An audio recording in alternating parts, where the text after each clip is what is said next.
I started this. So Yeah, very nice. So I think a moment of validation came to us 2 years back when Ajinkya Rahane decided to join forces with us. We were of course on the lookout for a good brand ambassador, because a cause, a movement that is this big and transformative needs an icon level person to attach with a brand.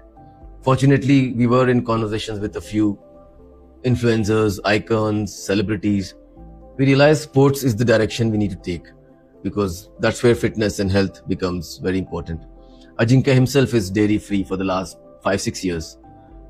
He might indulge once in a while in some form of meat, but as much as I remember and understand, he's dairy free for more than 4-5 years now.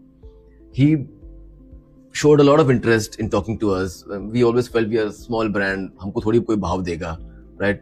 Such a gem of a guy, Ajinkya, humble, being a celebrity with so many followers, ex-captain of India Test team, current captain of Kolkata Knight Riders, the captain of Mumbai in Ranji. I mean, he's an amazing, great player, one of the legends in Indian history of cricket. But very humble, very grateful, very fun-loving chap, and learned a lot from him about humility, the brand also. So easy to work with. Most celebrities are a pain.